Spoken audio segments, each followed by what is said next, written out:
te busco, te procuro, ó Deus. No silêncio tu estás. Eu te busco toda hora e espero em ti. Revela-te a mim, conhecer-te eu quero mais.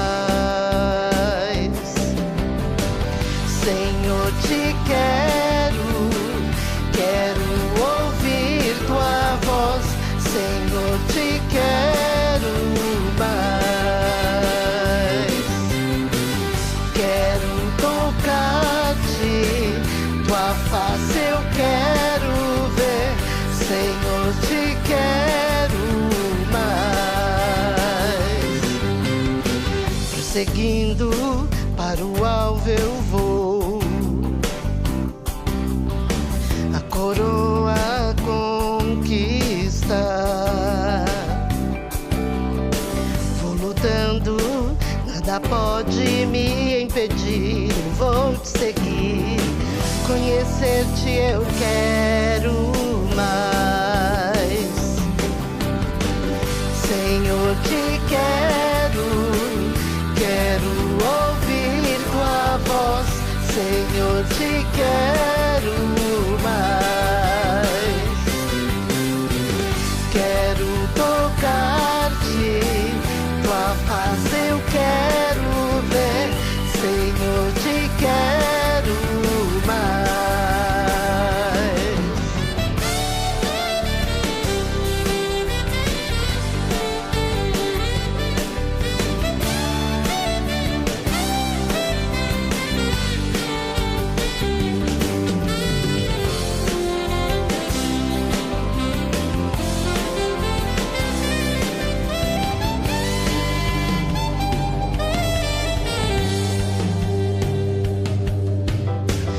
Seguindo para o alvo eu vou,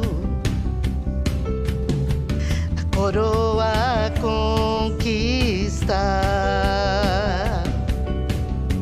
Vou lutando, nada pode me impedir. Eu vou te seguir, conhecer-te eu quero mais. Senhor, te quero ouvir tua voz. Senhor, te quero mais. Quero tocar-te, tua face eu quero ver. Senhor, te quero mais. Senhor, te quero ouvir tua voz. Senhor, te quero mais. Quero tocar-te, tua face eu quero ver. Senhor, te quero mais. Aleluia, glória te damos, Senhor.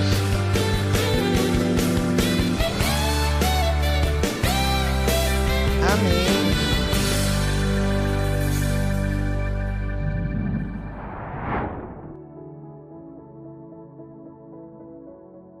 A paz do Senhor, amada igreja, irmão e irmã, sejam bem-vindos a mais um culto da série Falando de Deus. E na sequência de mais um culto com o tema O Alimento de Deus, ministraremos hoje o quinto culto desta série e o episódio será Fuja das Iguarias do Rei.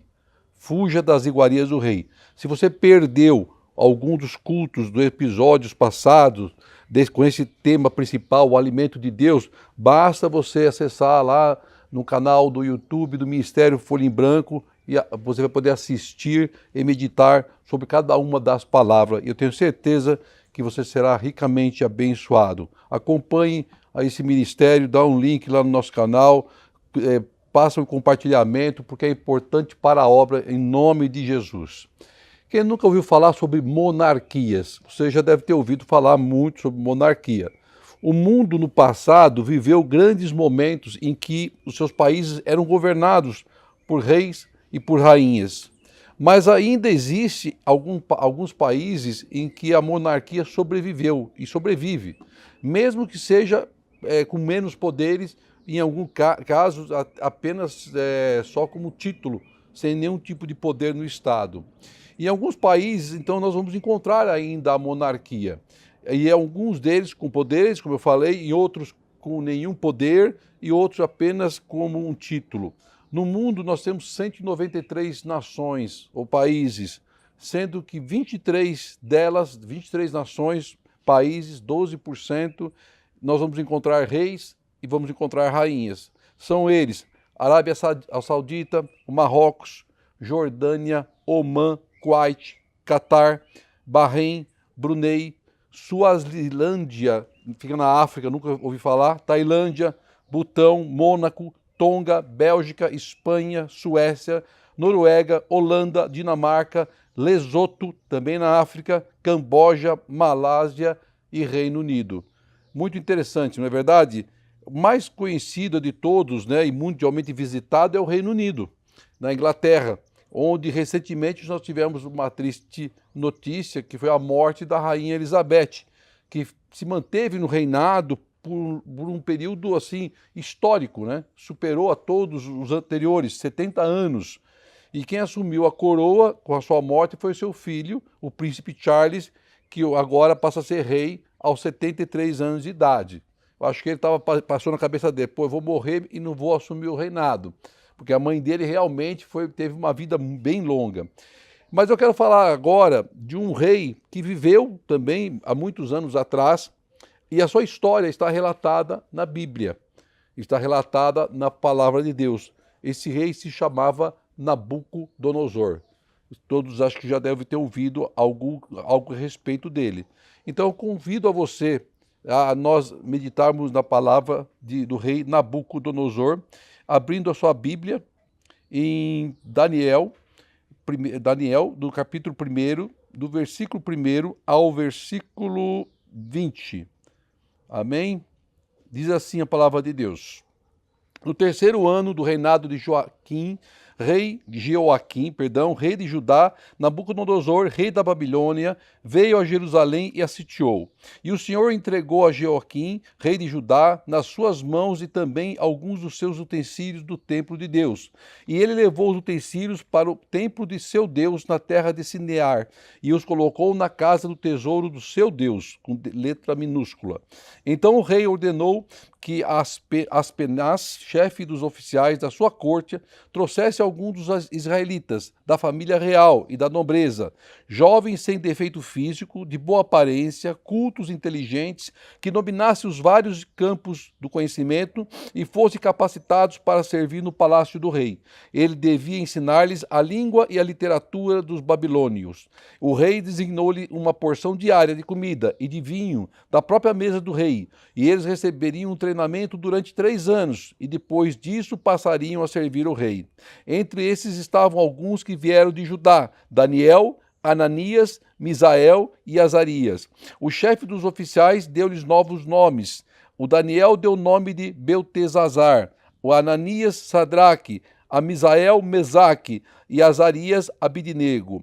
Daniel, contudo, decidiu não se tornar impuro com a comida e com o vinho do rei, e pediu ao chefe dos oficiais permissão para se abster deles.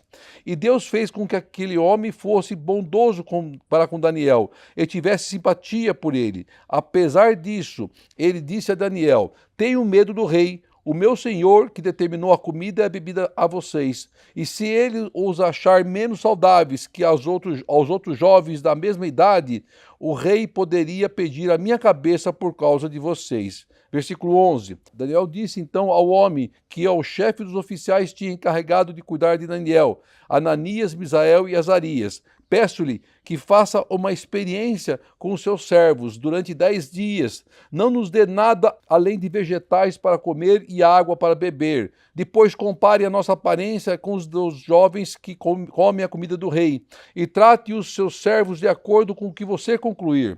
Ele concordou e fez a experiência com eles durante 10 dias. Passados os 10 dias, eles pareciam mais saudáveis e mais fortes do que todos os jovens que comiam a comida comida da mesa do rei. Assim, o encarregado tirou a comida especial e o vinho, que havia sido designado, e em lugar disso lhes dava vegetais. E esses 4 jovens Deus deu sabedoria e inteligência para conhecerem todos os aspectos da cultura e da ciência. E Daniel, além disso, sabia interpretar todo tipo de visões e sonhos. Ao final do tempo, estabelecido pelo rei para que os jovens fossem trazidos à sua presença, o chefe dos oficiais os apresentou a Nabucodonosor.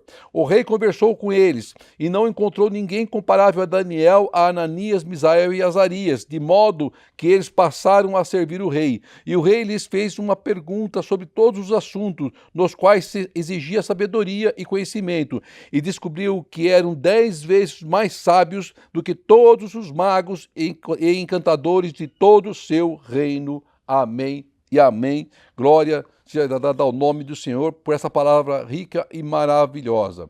Palavra conhecida, palavra já estudada, creio que por muitos. Mas quem foi, afinal de contas, o rei Nabucodonosor?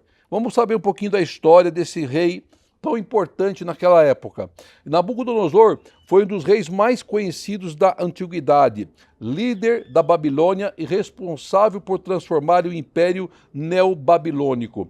O Império Babilônico foi um dos principais períodos da antiguidade e a Babilônia estava localizada na região sul da Mesopotâmia, nas terras que ligavam os rios Tigre e Eufrates, hoje conhecido como Iraque. Nabucodonosor governou por cerca de 43 anos. Durante o seu reinado, o monarca realizou várias obras, incluindo a Torre de Babel, que acho que todos já ouviram falar, e os Jardins Suspensos da Babilônia. Também todos já ouviram falar e é considerado uma das 7 maravilhas do mundo. Também era conhecido como um rei sanguinário e cruel. Esse era Nabucodonosor.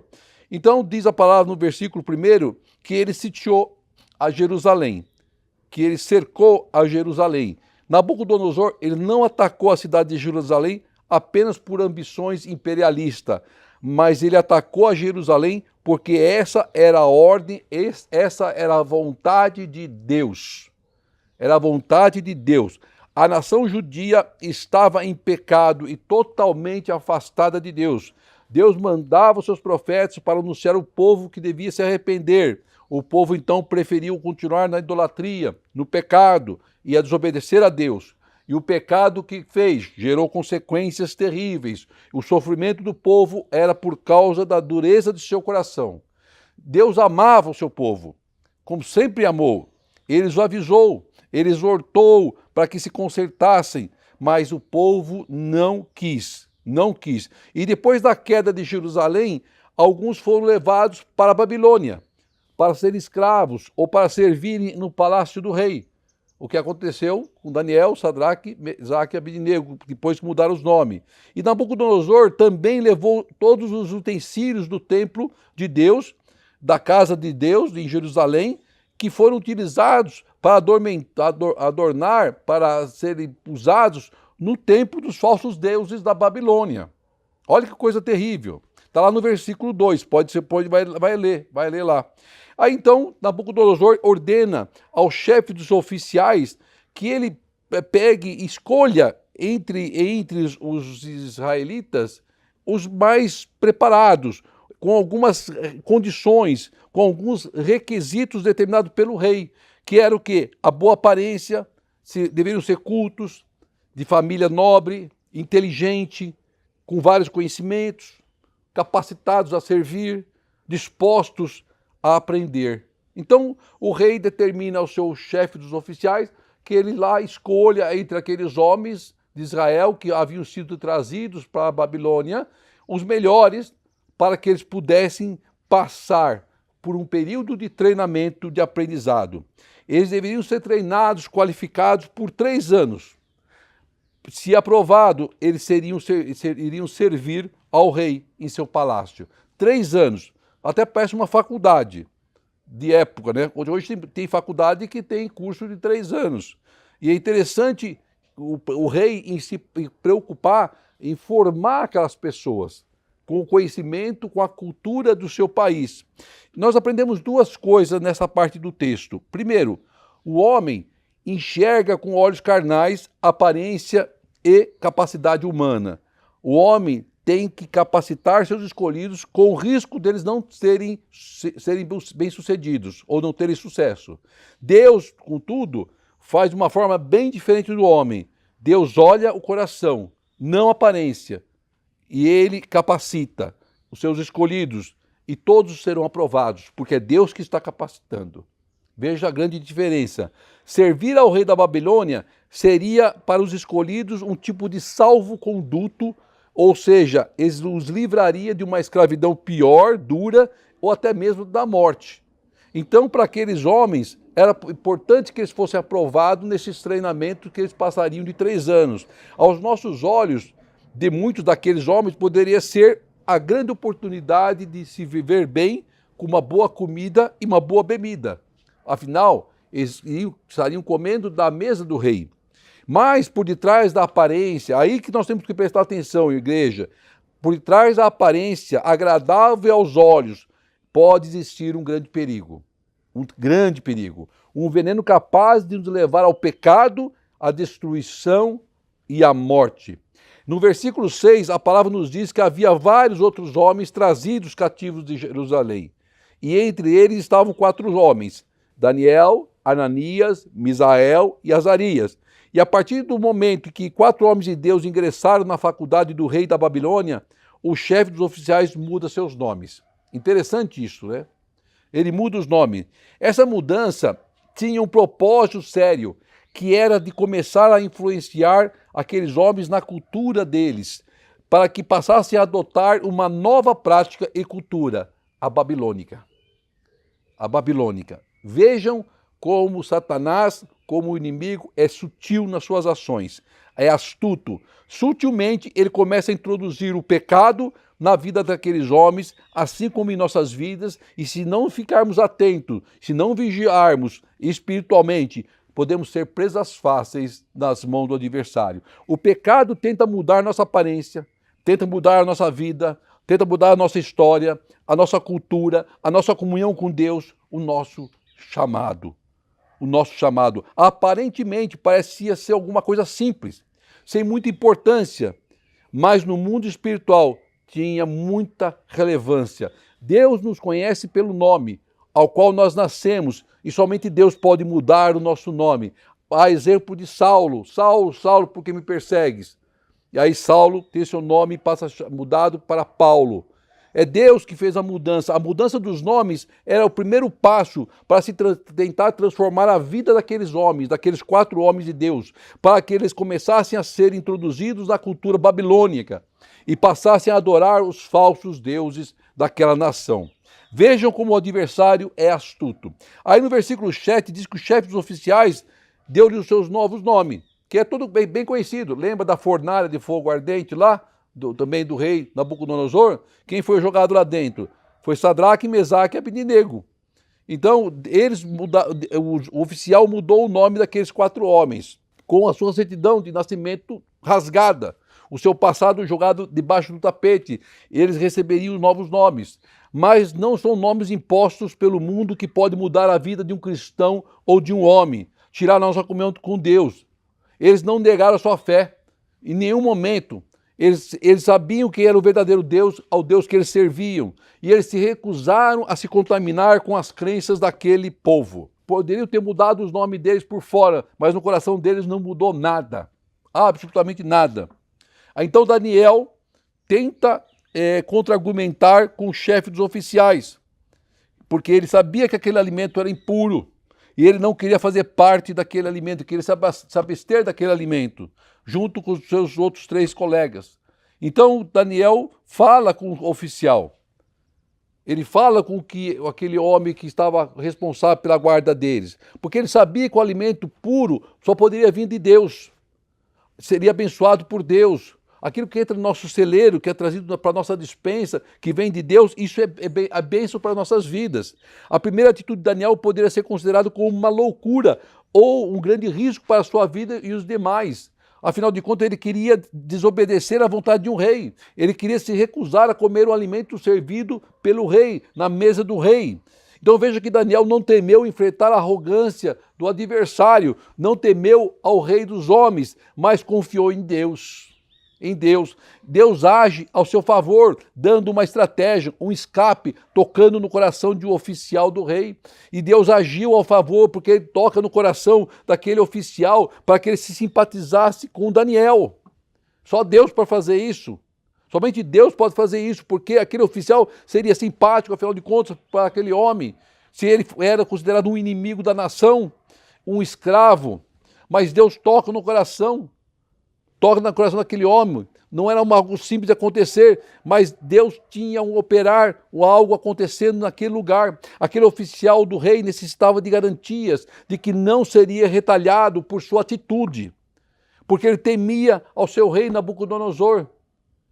E havia um pedido de Daniel, e eles então deveriam provar que não haveria consequência à sua saúde física e mental. Daniel tinha que provar, essa era a primeira prova que Daniel teria que passar. Um erro e o oficial poderia ser morto, porque aqueles homens estavam sob a sua responsabilidade. Então Daniel não desejava mal àquele homem, aquele oficial. Ele não queria ter em suas mãos sujas com o sangue daquele homem, mesmo ele sendo um ímpio. E aí Daniel faz o quê?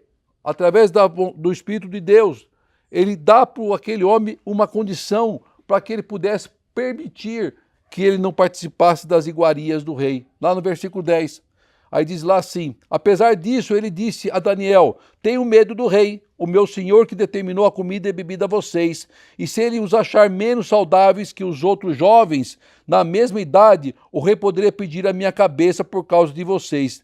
Nesse momento, Deus dá uma estratégia para Daniel.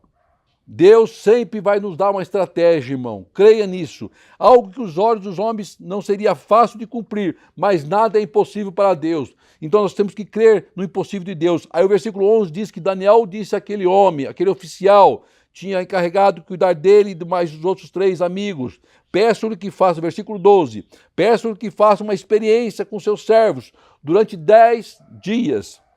Não nos dê nada além de vegetais para comer e água para beber. 10 dias. Daniel faz prova de Deus. Ele diz ao oficial para que avalie por 10 dias os homens que estavam naquela faculdade a qual o rei instituiu. A todos eles, os servos de Deus apenas com água e vegetais, os demais com a comida e a bebida vindo da mesa do rei. Os pontos a serem avaliados seriam: quem estaria em melhor condições físicas depois de 10 dias? Quem estaria em seu pleno estado físico? Quem teria o estado mental em perfeitas condições? Quem manteria a boa aparência? Se fizermos um regime, tenta fazer, irmão, de vegetais e água, com toda certeza, nós vamos estar bem diferentes em 10 dias, em peso e em massa muscular.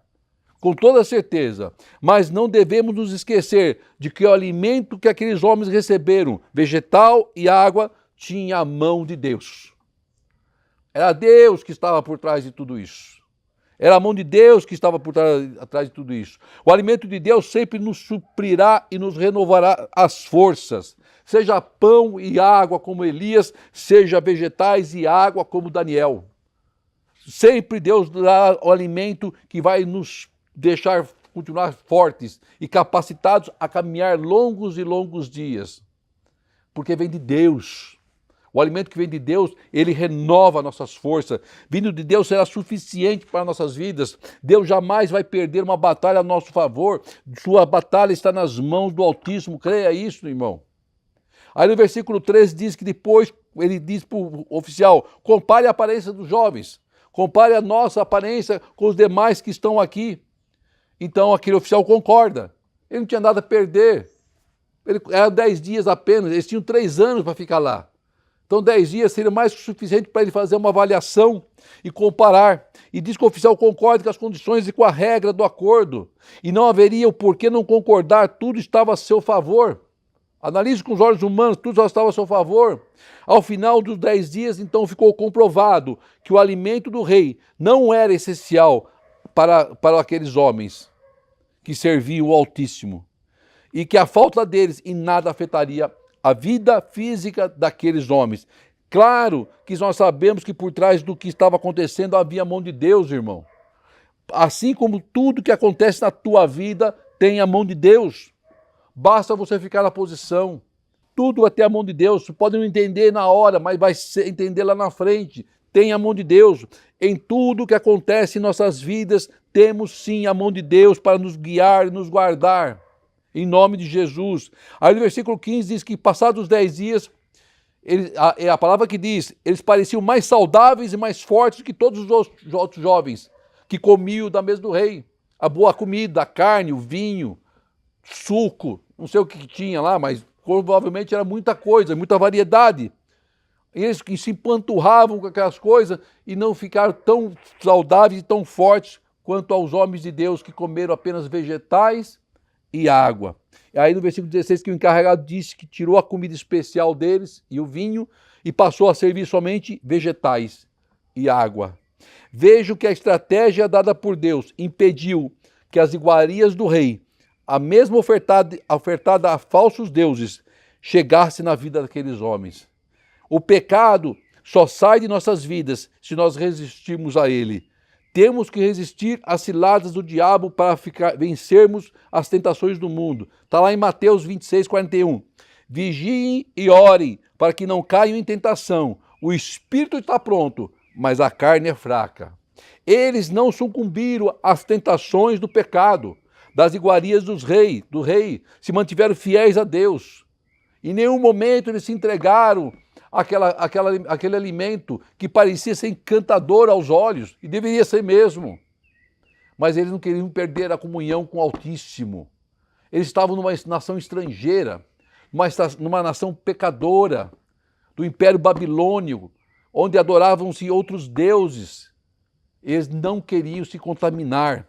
Aí o versículo 17 e 18 diz que esses 4 jovens, Deus deu a eles, olha como Deus é maravilhoso, sabedoria e inteligência, para conhecer todos os aspectos da cultura e da ciência. E Daniel, além disso, sabia interpretar todo tipo de visões e sonho.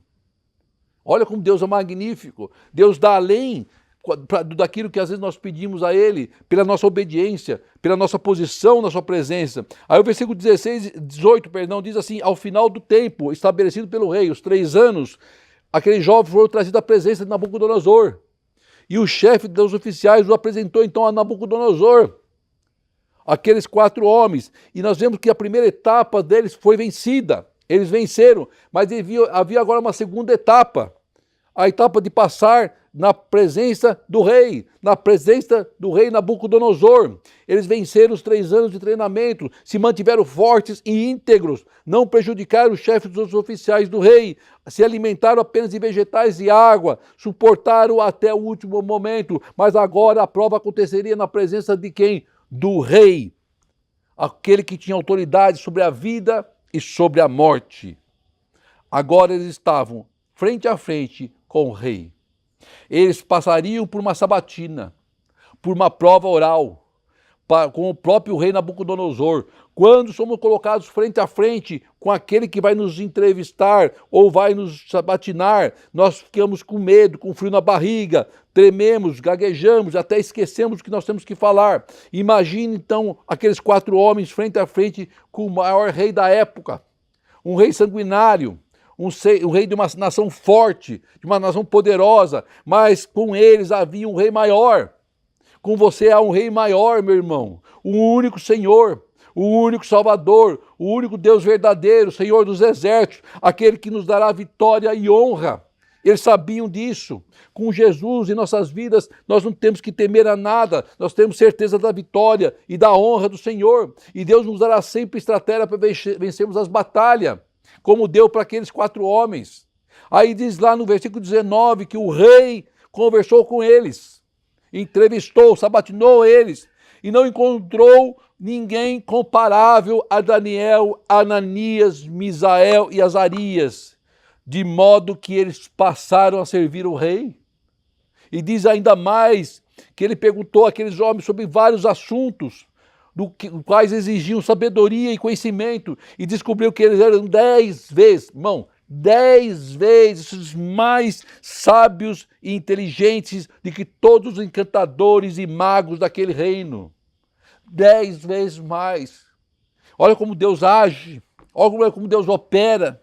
Quando nós decidimos permanecer firmes e fiel ao Senhor, sem contaminarmos com as coisas do mundo, com as iguarias do rei, nós somos revestidos pelo poder do Espírito Santo, que nos enche de conhecimento e sabedoria para nos dar a vitória. Nós temos a certeza que nós receberemos a vitória, porque Deus nos dará a estratégia para alcançarmos o melhor lugar. É assim que Deus opera. Começamos com uma prova inicial que é apenas um alimento, aparentemente um alimento, mas que poderia nos levar à derrota, porque aquele mesmo alimento era oferecido pelos falsos deuses. Pelos falsos deuses. Nós temos que comer o alimento que vindo de Deus, seja ele pão, seja ele vegetal e água, porque o que vem de Deus vem para nos abençoar, não vem para nos contaminar com pecado. O alimento do rei vinha para contaminar, as iguarias do rei vinham para contaminar. E a recompensa pela fidelidade daqueles homens foi a diferença da vida deles quando comparadas de outros homens, na mesma condição, no mesmo treinamento, na mesma faculdade.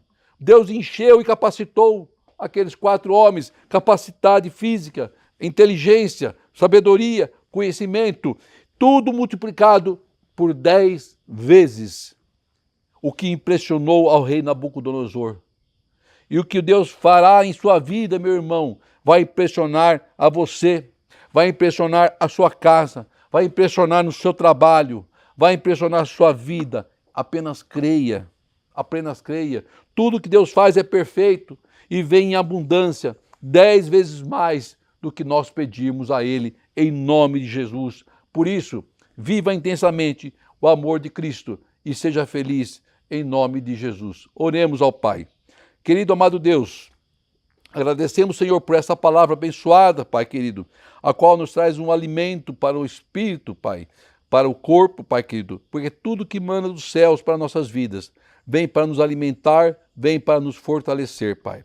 E seja com cada um que está ouvindo, que está participando deste culto, Senhor. Seja hoje, seja em dias mais à frente. Abençoa, Pai. Entra com a providência, Pai. Entra com a resposta em nome de Jesus, Pai. Que sejamos sempre presentes na sua vontade, Pai querido. Sejamos fiéis à tua vontade, obedientes à tua palavra, Pai querido. É o que eu te peço, Pai querido amado. Que o grande amor de Deus, a graça de nosso Senhor Jesus e as doces consolações do Espírito Santo do Senhor estejam com todos, hoje e sempre. Amém e amém. Glória seja dada a ti, Senhor. Senhor, te quero ouvir tua voz. Senhor, te quero mais. Quero tocar-te, tua face eu quero ver. Senhor, te quero mais. Prosseguindo para o alvo eu vou.